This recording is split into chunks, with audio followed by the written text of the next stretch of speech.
In the previous video, I managed to rebuild the Challenge Stradale exterior completely back to factory spec, then amazed myself by finding the original parts to do the same for the interior of the car. Today though, we've got an engine to sort. I compare a bargain £20 Fiat switch with its £500 identical Ferrari equivalent and end up getting scammed pretty badly while abroad. First job today is all to do with this. This is the key for the Challenge Stradale and also the Ferrari Enzo, which makes it extremely expensive. Now, if you remember in the previous video for the Spider build, we changed over all the ignition barrel, all the door locks in order to keep the original key from this car because it was saving a lot of money. So on this car, this is the Spider key, which works with these barrels. Now the barrels are all exactly the same, it is just the key. So I've found a spare blank one at extreme expense. The problem is I've had it cut and it doesn't actually work. Let me show you. Now it's a little bit of a strange one because if I put it in the ignition barrel in the car, it works totally fine. It will turn without any problem at all. But if I then put the key in the door barrel, it will not move, and that's the same on both sides of the key and both doors. So it means something needs to be filed very slightly. But if we use the original key, watch. No problem at all. Now the only way of doing that is to remove the whole barrel, send it with the key to my key guy, and he will sort it out. So let's do it. Now, we've got to go in up here, and there should be about 2 little bolts and a little bar that we need to pop off. Right up there, I don't know if you can see that, is the little barrel lock. It's held in with 2 bolts. Let's try and get those out. That off, there's a bar. Now it goes down there.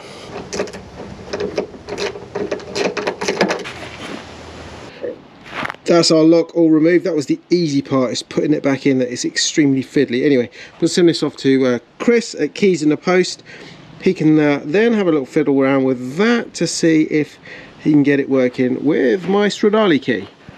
Now in the previous video, I asked for your help and advice on the final missing part of this rebuild puzzle, and that is all to do with this start switch down here where we have the cover missing and we can no longer buy this from Ferrari. Now many of you very kindly offered to 3D print that in red, put the logo on it for me. Some of you even offered to turn it on a lathe in aluminium and engrave the logo, which I think would be fantastic. Now I'm definitely going to be taking someone up on that offer, and we'll get some of those printed up, probably more than one, because there's not just me who is going to be missing this switch.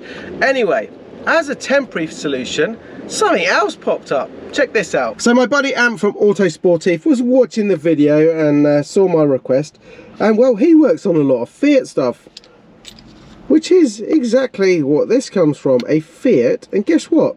This is exactly the same switch. I bought this off eBay for £20. That is probably about £500, the last one Ferrari was selling. Now look at this. It's exactly the same. It does have a different cover, but it looks a bit more, really nice actually. It's a bit more like an aluminium cover there. Which would go quite nicely with the colour of this car. Remember, we did these surrounds here in silver as well to match the exterior of the car, so that would work quite nicely, and it's definitely going to be my temporary solution until we get the shiny red one with start written on it sorted out for this. Anyway, I've got to say a massive thanks to Ant for sending me the link for this one. That's going to look much better than this dodgy yellow one we currently have installed. So I'm going to put this in the car right now.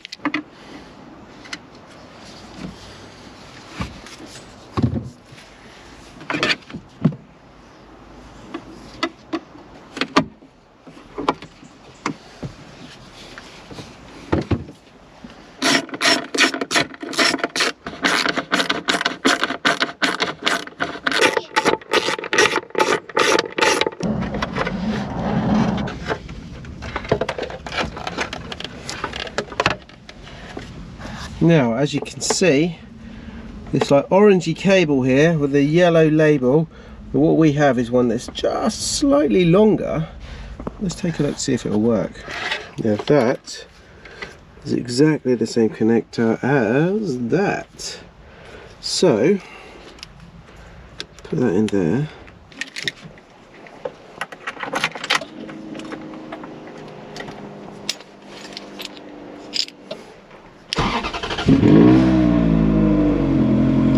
That's incredible. £500, £20. Let's wire this into the car. That is going to look a lot prettier than our yellow switch on there. Okay, I'm going to change over this bit here, put the original stuff on, and that should fit nicely. As you can see, look, they're exactly the same there.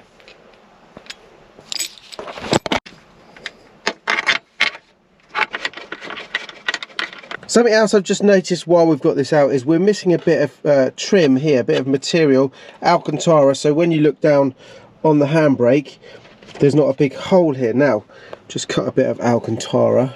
What we're going to do is glue it in place like that, and that's how it's done from factory. So I've got a bit of trim tack. I'm going to put a bit of that in here.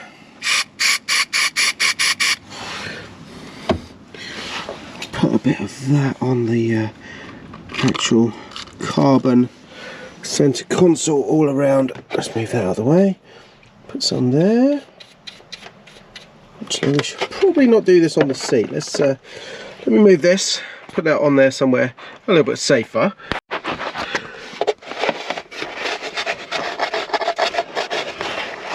That's better.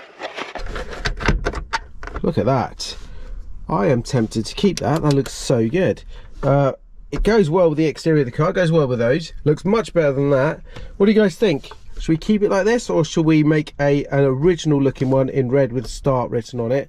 Let me know in the comments below. But for now, that is a very, very cool temporary solution, if that's the way we go with it. But thank you very much, Ant, for the heads up on this thing. You know what I really like about this is because it doesn't say start, anyone who jumps in this car is not going to really know how to get it running.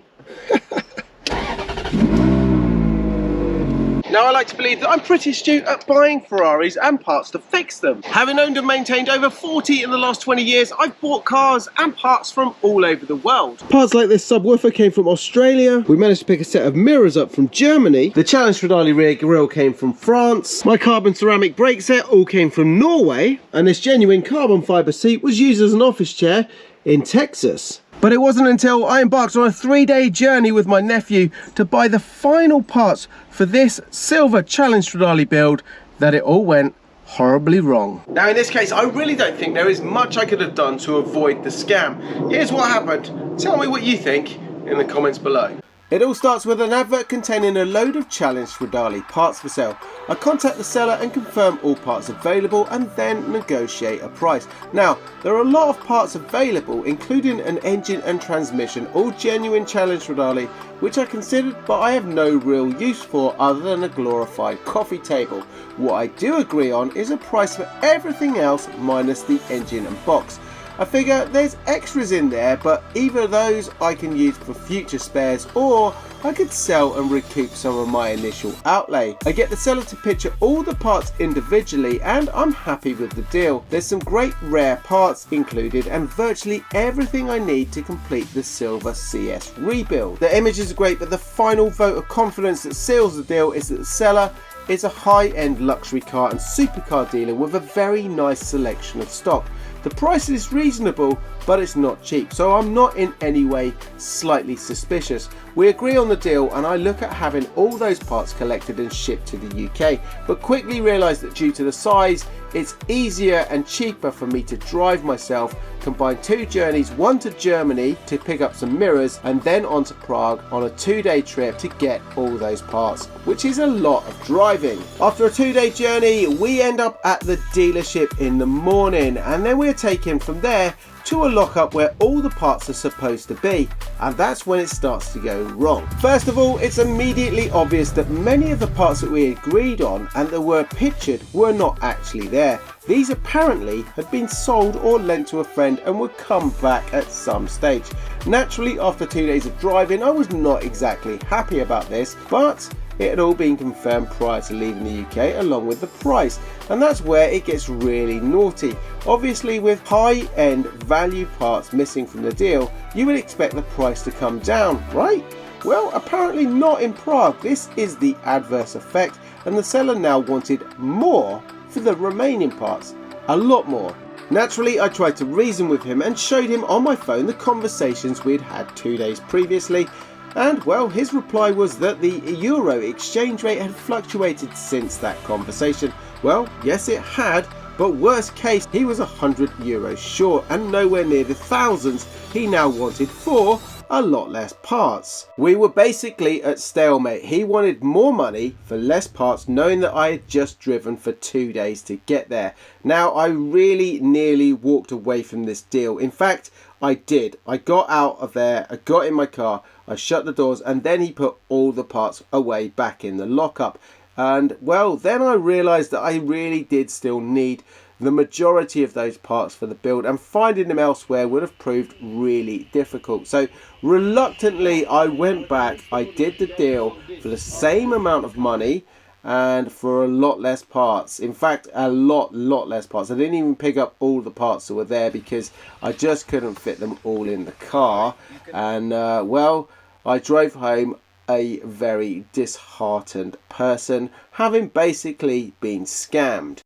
So there you go, a cautionary tale to say that we're all capable of being scammed, so be careful guys. In this case, could I have done anything different other than simply walking away from the deal entirely? Don't forget, I'd spent 2 days travelling and a lot of money getting there already, so I was out of pocket either way. Did I do the right thing in hindsight by continuing with the deal for a lot less parts for the same amount of money? In this case, I thought about it and I really do think I did still do the right thing. The parts that I got in that bulk were the stuff that I really needed to finish this project. It wasn't a nice thing. I didn't get fully scammed. I did get something out of the deal, but it definitely was not the agreement that we had up front. So these are not nice people, but I am not going to stoop to their level. I am not going to name and shame them. That is not my game here, but I think these guys will get karma at some point in the future. Unfortunately, you know, if you're going to behave like that in business, it will come and bite you in the butt at some point. Anyway guys, learn from my mistakes, don't do the same thing. Let's use those parts that we did get to finish off this build. Before taking the car home, obviously it made sense to fit the engine while it was still at Carrots Rear Body Shop. It's actually a fairly simple job to do on the 360. With a little bit of perseverance, you can fit the entire engine and transmission as one complete unit. Everything was great until I tested it and found out that we had an airlock. A rather embarrassing airlock. Scott, what's happened? Okay, so as in true Ratarossa style, we're just literally about to go on track. Chiro in the passenger seat, and he says he's smoking a little bit, and well, let's face it, Chiro's history with smoking cars is not too good. So we pulled over to one side, we had a look out, and fortunately it's just dumped a load of water. Now I think the issue is, there's a big puddle behind you right over there, and there's a big stream of water here. I think the issue is we literally have just put this car together, haven't really kind of put it through its paces, and I think we've just got an airlock, so it's just pouring out all the water. The things that we need to focus on right now are the full exhaust system. So we've got the system here, got a couple of other bits, and we've got the cats. That's all going to go on the car. We have got all of the airboxes over here. The airbox system with the very pretty, very expensive carbon airboxes on the top there.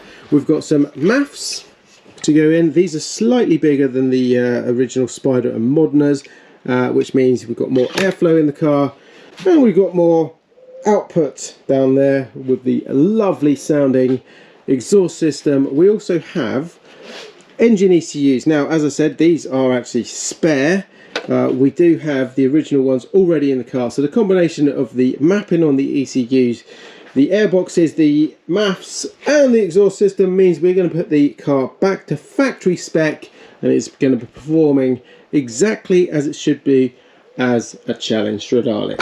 Engine wise on the CS, well, we were quite lucky because of the changes between the two cars, the Spider and the Coupe, the Stradale. We didn't actually use a lot of the stuff from this, so it stayed original with the car. So we've got all the carbon panels here, then we've got things such as the closure plates here, which are unique to the Stradale, that stayed with this car. All of the engine lid here again. The difference though is all of these air boxes and the MAFs here. Now these are from the Modena, or the Spider, and these are smaller, so they won't actually work very well. The mapping is completely different, so we need to change all these first.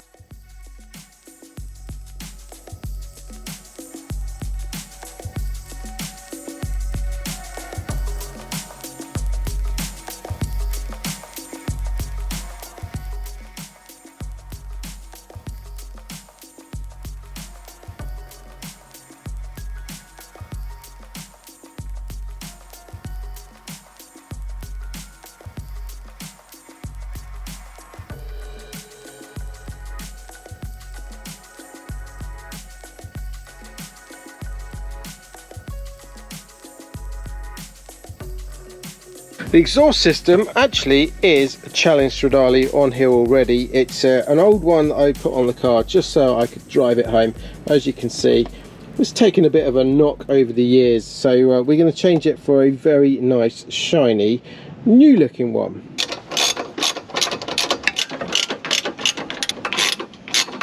I didn't think you could actually do this, but you can actually, with a little bit of perseverance, remove the whole exhaust system without removing the back bumper.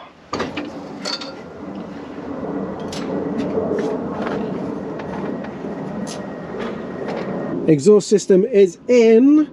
It was a little bit of a struggle, but actually it wasn't too bad. Like I said, didn't realise you could actually get it out from here, like literally all of it. The part really, which was the bar down here, once you dismantle that, everything comes out nice and easily. Anyway, we've done it, it's all aligned, we've got all the nice covers on the side here. I'm going to polish all of this up when we've actually got everything installed. And next is the airboxes. So they slot in nicely over there, slot in on here.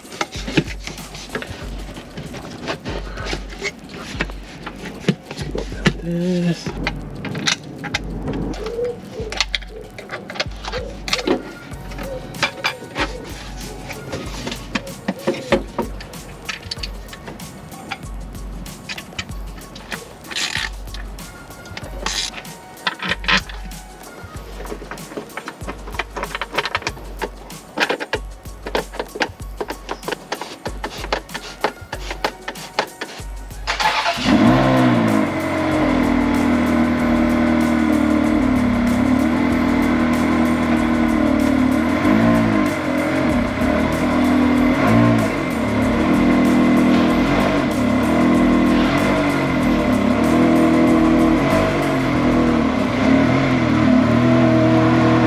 So this is the original one that's on the normal 360 Modena and Spider, and this is the little plaque in carbon for the Challenge Stradale. It looks so much better. The other thing we've done is fit the oil pipe here. Now this one I sprayed blue as a temporary measure when I was trying to find one. I didn't think I would be able to do it. This is the original one though, anodized blue. And it's just little touches like that on a build that make all the difference. So the engine on the Challenge Stradale Spider Modena is basically the same. There's a few little differences, and they really are in things like this, the engine ECU. Now on this car we were very fortunate because we retained the original engine ECUs. There's one behind this panel here, and there's one behind this panel here. Master and slave, or the other way around. Anyway, we have got the original ones because we retained it for the immobilizer code. Then we just took all the coding off here, the CS code, and we put it on the Spider. So this is our engine ECUs. So they will make a big difference, and that's really the extra 20 horsepower you get between the two cars because of the extra bigger maths, exhaust system, and various other little bits. Now the only other thing that we do need to do on this car is a TCU. Now this controls all of our gear shifting for the F1 system. This is a genuine Challenge Stradale one.